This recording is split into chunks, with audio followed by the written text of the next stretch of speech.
پیش خدمت ہے کہانی نوری۔ کسی گاؤں میں ایک کمال نام کا شخص رہتا تھا جو ایک غریب کسان تھا۔ اس کی ایک بہت ہی خوبصورت اور فرمانبردار بیٹی نوری تھی جو اس کی اکلوتی اولاد تھی۔ پورے گاؤں میں نوری جیسی لڑکی کوئی نہ تھی۔ نوری کے گھر کے قریب ایک بڑا پیپل کا پیڑ تھا۔ وہ روزانہ اس کے نیچے دانہ ڈالتی اور چڑیاں اور ایک مینا روزانہ وہاں دانہ چگنے آتی اور وہ مینا نوری سے بہت مانوس تھی۔ کمال کی بیوی گاؤں کے ذمہ دار کے گھر کام کرتی تھی۔ وہ ذمہ دار اس کی بیوی دونوں بہت ہی ظالم اور سنگ دل تھے۔ ایک دن وہ بیمار پڑ گئی اور کام پر نہ جا سکی تو ذمہ دار کی بیوی نے پیغام بھیجا کہ اگر وہ حویلی نہ آئی اور ان کا کام نہ کیا تو اسے نوکری سے نکال دیا جائے گا۔ کمال کی بیوی بہت پریشان ہو گئی تو اس کی بیٹی نوری کہنے لگی، اماں جان آپ پریشان نہ ہوں، آپ کی جگہ میں کام پر جاؤں گی، آپ آرام کریں۔ جب وہ حویلی گئی تو مالکن نے اسے صفائی کے کام پر لگا دیا۔ وہ صحن میں جھاڑو دے رہی تھی تو ذمہ دار نے اسے دیکھ لیا اور اس کی خوبصورتی سے بہت متاثر ہوا۔ شام ہوئی تو نوری کو چھٹی مل گئی اور وہ گھر جانے کے لیے حویلی سے نکل گئی۔ اس کے ماں باپ اس کا انتظار کر رہے تھے لیکن شام سے رات ہو گئی اور نوری گھر نہ پہنچی تو اس کے ماں باپ بے حد پریشان ہو کر اسے ڈھونڈتے حویلی پہنچے تو ذمہ دار نے ان سے کہا کہ وہ اس شرط پر ان کی بیٹی نوری کو تلاش کرنے میں ان کی مدد کرے گا کہ وہ دونوں اس سے وعدہ کریں کہ نوری کے ملتے ہی اس کی شادی نوری سے کر دی جائے گی۔ کمال اور اس کی بیوی نے اس بات سے فوراً انکار کر دیا اور کہا کہ وہ اپنی بیٹی کے ساتھ ایسی ناانصافی ہرگز نہیں کریں گے۔ تو ذمہ دار نے غصے میں آ کر ان دونوں کو حویلی میں قید کر دیا۔ گاؤں والوں کو جب کمال اور اس کی بیوی سلطانہ کی خبر ملی کہ سردار نے ان دونوں میاں بیوی کو قید کر لیا ہے تو انہوں نے ریاست کے شہزادے کے پاس جانے کا فیصلہ کیا تاکہ اس ظالم سردار کی شکایت شہزادے سے کر سکیں۔ گاؤں کے کچھ لوگ اکٹھے ہو کر شہزادہ شمس کے پاس اس کے دربار میں پہنچے اور کمال اور اس کی بیوی سلطانہ کے اوپر ہونے والے ظلم کے بارے میں بتایا۔ شہزادہ شمس ایک بہادر اور انصاف پسند حکمران تھا۔ شہزادے نے اپنے سپاہیوں کو حکم دیا کہ گاؤں کے سردار کو گرفتار کر کے دربار میں پیش کیا جائے اور ساتھ ہی کمال اور اس کی بیوی سلطانہ کو عزت کے ساتھ دربار میں لایا جائے۔ شہزادے کے حکم کی تعمیل ہوئی۔ گاؤں کا سردار محل میں حاضر ہو گیا۔ شہزادے نے سزا کے طور پر سردار کو محل کے باہر دروازے پر الٹا لٹکا دیا۔ پھر شہزادے نے کمال اور اس کی بیوی کی بات بڑے غور سے سنی۔ یہ دونوں میاں بیوی اپنی بیٹی نوری کی وجہ سے بہت اداس تھے۔ شہزادے کے حکم کے مطابق دونوں میاں بیوی کو ایک خوبصورت آرام گاہ کمرے میں ٹھہرایا گیا اور ان کو مزے مزے کے کھانے پیش کیے گئے۔ شہزادہ شمس نے نوری کو ڈھونڈنے کے لیے خود جانے کا فیصلہ کیا۔ اس نے اپنے کچھ سپاہیوں کو ساتھ لیا اور گاؤں کی طرف روانہ ہو گیا۔ یہ سب ان کے گھر کے راستے پر پہنچے۔ کافی دیر گزرنے کے بعد نوری کا کچھ پتہ نہ چلا۔ شہزادہ شمس اور سپاہی بہت تھک چکے تھے۔ انہوں نے کچھ دیر آرام کرنے کا فیصلہ کیا اور ایک پرانے درخت کے نیچے بیٹھ کر سستانے لگے۔ اسی دوران شہزادہ شمس نے اپنے کھانے کے ڈبے سے گرم گرم پراٹھے اور کوفتے نکالے، خود بھی کھائے اور سپاہیوں میں بھی تقسیم کیے۔ کھانے کی خوشبو ارد گرد پھیل گئی۔ یہ خوشبو نیلی مینا تک بھی پہنچ گئی۔ مینا اڑتی اڑتی آئی اور کھانے کے ڈبے پر آ کر بیٹھ گئی۔ شہزادے نے کچھ پراٹھے کے ٹکڑے نیلی مینا کو بھی ڈال دیے۔ یہ وہی مینا تھی جس کو نوری بھی کھانا ڈالا کرتی تھی۔ مینا کھانا کھاتی جاتی اور بولتی جاتی، نوری گئی، کوہ کاف، یہ کہہ کر مینا اڑ گئی۔ شہزادہ شمس کو مینا کی بات پر بہت حیرت ہوئی۔ اس نے اپنے سپاہیوں کو کہا کہ معلوم کیا جائے کہ یہ کوہ کاف کون سی جگہ ہے۔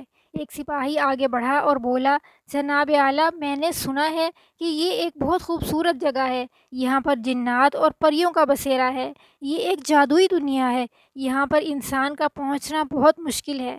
شہزادہ حیران ہو کر بولا، مگر کوئی تو راستہ ہوگا کوہکاف تک جانے کا۔ سپاہی بولا، جی جناب، قریب ہی ندی کے کنارے پر ایک بوڑھی عورت کا گھر ہے۔ یہ عورت بہت خوبصورت رنگین قالین بنانے کا کام کرتی ہے اور پھر ان کو مہنگے داموں فروخت کر دیتی ہے۔ جتنے بھی پیسے قالین بیچ کر کماتی ہے وہ سب اپنے سنگھار پر لگا لیتی ہے اور بہت سارا سرخی پاؤڈر چہرے پر تھوپتی ہے، مگر جب آئینے کے سامنے جاتی ہے تو اپنی بدصورتی دیکھ کر اداس ہو جاتی ہے۔ کہا جاتا ہے کہ اس بوڑھی عورت کے پاس کوہکاف جانے کا راز ہے اور یہ راز وہ صرف اس کو بتائے گی جو اس کی ایک شرط کو پورا کرے گا۔ شہزادہ شمس نے یہ سب کچھ سننے کے بعد اپنے سپاہیوں کو مخاطب کرتے ہوئے کہا، ہمیں جلد ہی ندی کنارے پر جانا ہوگا تاکہ ہم بوڑھی عورت کے گھر جا سکیں۔ شہزادے اور اس کے سپاہی ندی کی طرف روانہ ہوئے۔ بوڑھی عورت کے گھر پہنچ گئے۔ بوڑھی عورت نے جب شہزادے شمس کو دیکھا تو بولی، نوجوان، کون ہو تم؟ تم کون سا قالین لینا پسند کرو گے؟ میرے قالین خوبصورت، رنگین اور ریشمی ہیں۔ شہزادہ آگے بڑھا اور بولا، کم عقل بڑھیا، میں ریاست کا مالک شہزادہ شمس ہوں۔ مجھے قالین نہیں بلکہ کوہکاف کو جانے والے راستے کا راز چاہیے جو تمہارے پاس موجود ہے۔ بوڑھی عورت بولی، شہزادے، میں تم کو راز بتا تو دوں، مگر میری ایک شرط ہے۔ اگر تم پوری کر دو تو میں راز تمہیں بتاؤں گی۔ شہزادہ کچھ دیر خاموش رہنے کے بعد بولا، کم ظرف بڑھیا، جلدی بولو، وہ کیا راز ہے؟ اور مجھے تمہاری ہر شرط منظور ہے۔ بوڑھی عورت مسکراتے ہوئے بولی، مجھے آب شفا چاہیے۔ شہزادہ حیرانگی سے بولا، آب شفا یہ کیا ہے اور کہاں سے ملے گا؟ بوڑھی عورت ہچکچاتے ہوئے بولی، آب شفا ایسا پانی ہے جس کو پینے والا جوان اور خوبصورت ہو جاتا ہے۔ میں یہ پانی پی کر واپس سے جوان اور خوبصورت ہونا چاہتی ہوں، اور یہ نایاب پانی کوہکاف میں ملے گا۔ وہاں تمہیں دو رنگوں کے چشمے نظر آئیں گے، ایک پیلا چشمہ اور ایک نیلا چشمہ۔ نیلے چشمے کا پانی پینے والا نیلا پڑ جاتا ہے اور سبز چشمے کا پانی پینے والا خوبصورت اور جوان ہو جاتا ہے۔ میں بوڑھی عورت وہاں تک نہیں پہنچ سکتی۔ تم مجھے سبز چشمے کا پانی لا کر دو تو میں تمہیں کوہکاف جانے کا راز بتا دوں گی۔ شہزادہ شمس جلدی سے بولا، ضرور، کیوں نہیں، میں وہ پانی لا کر تمہیں دے دوں گا۔ بوڑھی عورت نے شہزادے شمس کو ایک خوبصورت قالین لا کر دیا اور کہا، بس تم اس قالین پر چڑھ جاؤ، یہ تمہیں خود ہی کوہکاف پہنچا دے گا۔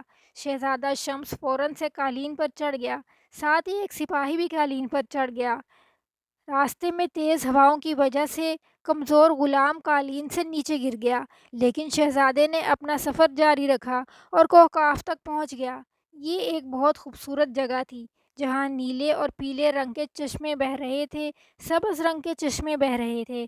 قریب ہی ایک دلکش سفید محل تھا۔ شہزادہ ہمت کر کے محل کی طرف بڑھا اور کھڑکی سے محل کے اندر دیکھا تو نوری کو ایک پنجرے میں قید پایا۔ ایک محل میں جشن کا سماں تھا اور ایک بڑی سی جسامت والا خوفناک دیو اور کچھ پریاں رقص میں مشغول تھیں۔ نوری خوفناک دیو کی شادی تھی جو بہت دھوم دھام سے محل میں ہو رہی تھی۔ اسی دوران کسی نے آواز لگائی، کھانا کھل گیا، کھانا کھل گیا۔ پھر کیا تھا، سارے جنات اور پریاں کھانے کی طرف چلے گئے۔ شہزادے شمس نے جلدی سے نوری کی طرف بڑھا اور اس کو پنجرے سے نکالا۔ شہزادہ رومی کو لے کر محل سے باہر آ گیا۔ تبھی اسے خیال آیا اور وہ چشمے کی طرف بڑھا، مگر اسے یہ یاد نہیں تھا کہ کس چشمے کا پانی لینا تھا۔ اس نے سامنے نیلے رنگ کا چشمہ دیکھا تو اسی سے پانی بھر لیا اور نوری کے ساتھ قالین پر سوار ہو کر واپس آ گیا۔ ادھر دیو اور پریاں جب کھانا کھا کر واپس آئیں تو یہ دونوں قالین پر سوار ہو کر بوڑھی عورت کے گھر پہنچ چکے تھے۔ بوڑھی عورت شہزادے شمس کے ہاتھ میں پانی دیکھ کر بہت خوش ہوئی۔ اس نے بغیر دیکھے جلدی سے سارے کا سارا پانی پی لیا۔ پھر کیا تھا، دیکھتے ہی دیکھتے بوڑھی عورت نیلی پڑ گئی اور اچانک سے غائب ہو گئی۔ شہزادے نے جب یہ سب کچھ دیکھا تو گھبرا کر بولا، لگتا ہے مجھ سے بھول ہو گئی، میں غلطی سے غلط پانی لے آیا۔ نوری اداسی سے بولی، لگتا ہے بوڑھی عورت کو اس کے کرتوتوں کی سزا مل گئی۔ یہ کہہ کر دونوں محل کی طرف روانہ ہو گئے۔ ادھر کمال اور اس کی بیوی نے جب اپنی بیٹی کو دیکھا تو بہت خوش ہوئے اور شہزادے کا دل سے شکریہ ادا کیا۔ شہزادے کے دل میں بھی نوری کی محبت اور خوبصورتی گھر کر چکی تھی۔ شہزادے نے موقع غنیمت جانا اور اپنی شادی کی بات نوری کے ماں باپ سے کی۔ یہ دونوں میاں بیوی بہت خوش ہوئے اور جلدی سے ہاں کر دی۔ پھر نوری اور شہزادہ شمس کی شادی بڑی دھوم دھام سے محل میں ہوئی۔